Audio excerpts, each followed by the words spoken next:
Hello everyone, मैं राहुल। चलिए आज के इस वीडियो के अंदर हम लोग बात करने जा रहे हैं इक्विटी कैश सेगमेंट के अंदर शेयर्स के बारे में। लास्ट वीडियो के अंदर हम लोगों ने जाना था कि इक्विटी कैश सेगमेंट होता क्या है, कैसे बाय किया जाता है। आज इससे रिलेटेड मैं कुछ और छोटी छोटी आप लोगों को बातें बताने जा रहा हूं कि इक्विटी सेगमेंट के अंदर क्या क्या बेनिफिट्स हैं और क्या क्या वहां पे रिस्ट्रिक्शंस हैं शेयर्स के अंदर। अगर आप लोग उसको लॉन्ग टर्म या इंट्राडे या फिर आप उसको स्विंग या फिर ट्रेडिंग पर्पज से देख रहे हैं तो, और क्या क्या चीज़ें देखना चाहिए शेयर को खरीदते वक्त आप लोगों को आपके ट्रेडिंग प्लेटफॉर्म के अंदर।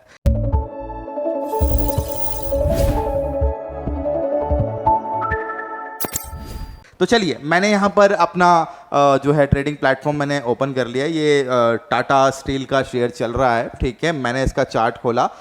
मुझे यहाँ पर कुछ ऑप्शंस दे देता है, लाइक मेरा वॉच लिस्ट आ जाता है। यहाँ पर मैं यहाँ पे अपना सर्च करता हूँ, शेयर का नाम सर्च करता हूँ, शेयर का चार्ट खुल जाता है और शेयर के चार्ट के ऊपर दो टैब आ जाते हैं, बाय का और सेल का। बाय यानी लॉन्ग और सेल यानी शॉर्ट पोजीशन। यानी इस शेयर को मैं या तो चाहूँ तो स्विंग ट्रेड करूँ, या तो इंट्राडे ट्रेड करूँ, या तो स्कैल्पिंग करूँ, या तो डिलीवरी लेकर मैं इसको परमानेंटली छोड़ दूँ। तो ये चार ऑप्शन आप लोगों को यहाँ पर मिल जाते हैं, ठीक है। बट हालांकि अगर मैं बात करूं, यहां पर एक और टैब है जिसमें शेयर का मार्केट डेप्थ आता है। अब जैसे देखिए लाइव मार्केट चल रहा है।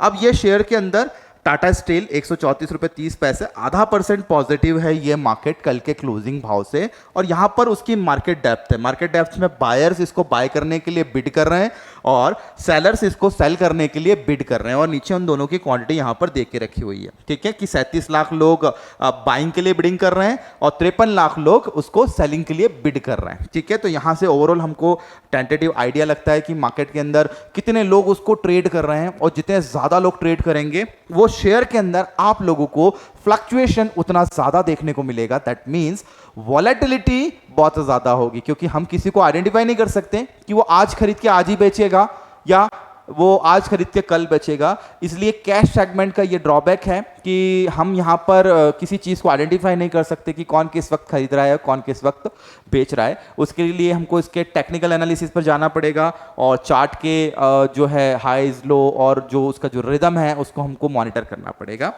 हालांकि आप लोग यहाँ पर कंटिन्यूसली देख रहे हैं, जैसे ये ट्रेडिंग उसका इन डेप्थ है, ये स्टॉक की बात कर रहा हूँ मैं। और नीचे आते हैं तो यहाँ पर एक बिड और आस्क का स्प्रेड चल रहा है। यानी सबसे ज़्यादा जो अवेलेबिलिटी है वो है 134 रुपये 20 पैसे पर और 134 रुपये 30 पैसे के ऊपर सबसे ज़्यादा अवेलेबिलिटी है। और वहाँ पर लोग एक्सचेंज कर रहे हैं अपने सौदों को, खरीदारी बिकवाली कर रहे हैं, जिससे उसके रेट्स बढ़ रहे हैं और घट रहे हैं। नीचे आते हैं तो आज का, यानी ये जो टाटा स्टील है ये आज कितने पे ओपन हुआ, 133 रुपये 80 पैसे पर ओपन हुआ है और हाई गया 134 रुपये 40 पैसे, लो गया 132 रुपये 10 पैसे और कल क्लोज हुआ था ये 133 रुपये 65 पैसे के आधार पर। अब नीचे आते हैं और हमको दो तीन चीज़ें दिखती हैं, जैसे कि एवरेज प्राइस, यानी आज दिन भर में जो ट्रेड हो चुका है उसका पूरा एवरेज निकल के आया है 133 रुपये 40 पैसे और मार्केट रेट अभी चल रहा है 134 रुपये 5, यानी एवरेज भाव से वो ऊपर ट्रेड कर रहा है। दैट मीन्स हल्का फुल्का वो पॉजिटिव है, ठीक है। फिर नीचे आते हैं, प्रीवियस क्लोजिंग दिया हुआ है, वॉल्यूम दिया हुआ है यहाँ पे, यानी ये 15 करोड़ का वॉल्यूम यहाँ पे दिया हुआ है, ठीक है, जो हमको बता रहा है कि इतने लोग इसको ट्रेड कर चुके हैं, यानी ये मार्केट के अंदर ट्रेड हो चुका है यहाँ पर, ठीक है। नीचे OI आ जाता है, OI is a part of future and option, हम लोग देखेंगे बाद में। नीचे LTQ आ जाता है, ठीक है, नीचे LTT आ जाता है, यहाँ पर ये डेट्स और टाइम देके रखे हुए हैं।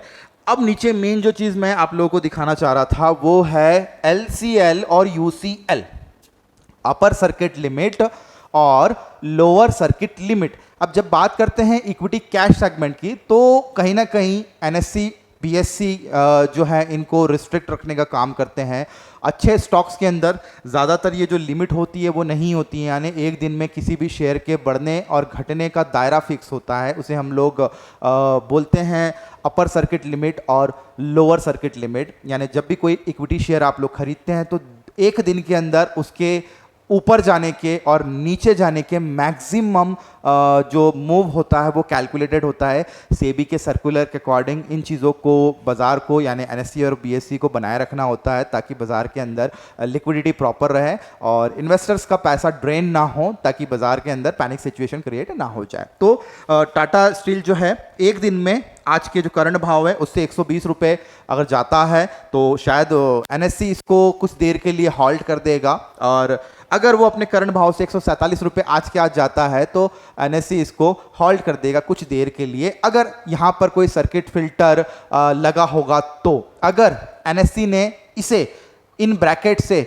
हटा दिया होगा तो ये दिन भर में कितना भी पॉजिटिव और कितना भी नेगेटिव हो सकता है।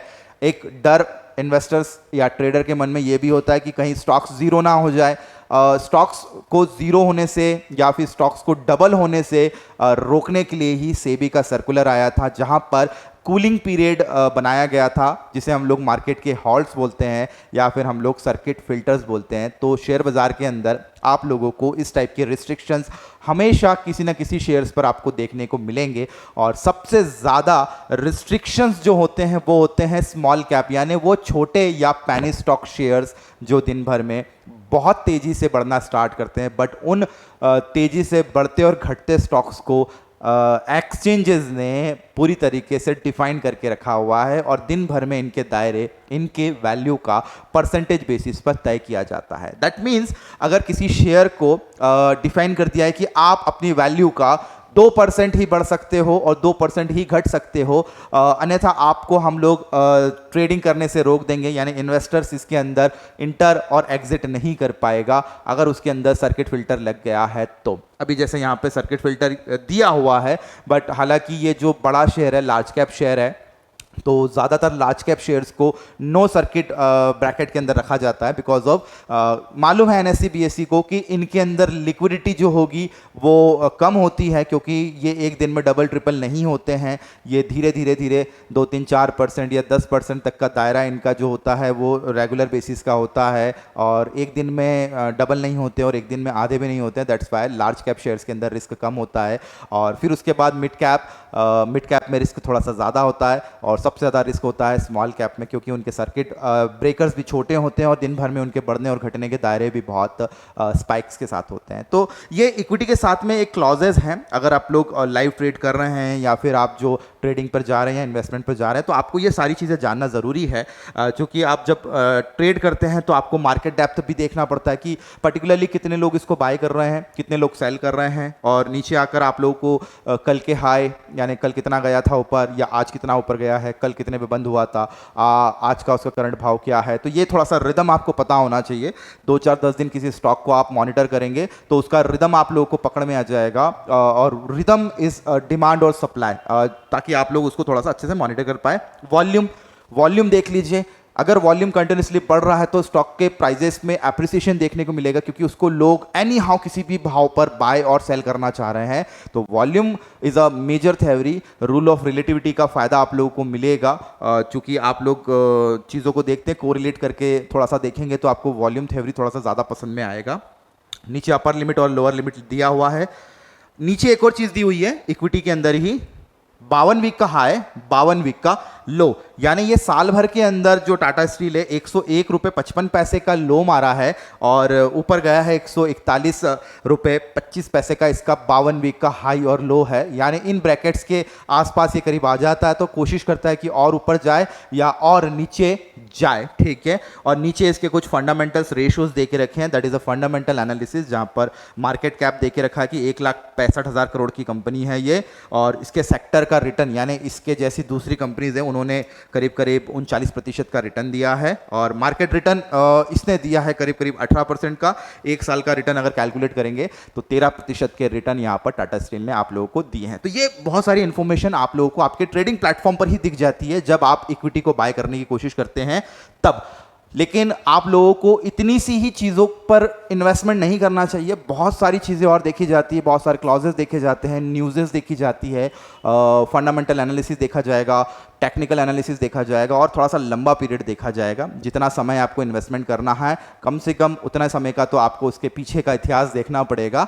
और शॉर्ट टर्म पे इन्वेस्टमेंट करना है या ट्रेडिंग करना हो तो वो शॉर्ट टर्म का इतिहास आपको कम से कम देखना पड़ेगा। तो ये छोटा सा इक्विटी सेगमेंट की कुछ छोटी छोटी सी हम लोग बारीक चीज़ें ले रहे हैं और ऐसे ही हम लोग वीडियोस के अंदर छोटी छोटी चीज़ों को लेते रहेंगे। होपफुली आप लोगों को वीडियोस पसंद आ रहे होंगे और अगर ऐसे ही मज़ेदार वीडियोस आप लोग और चाह रहे हैं तो प्लीज़ आप लोग सजेशन दे सकते हैं कि आप लोगों को और क्या क्या चीज़ें चाहिए।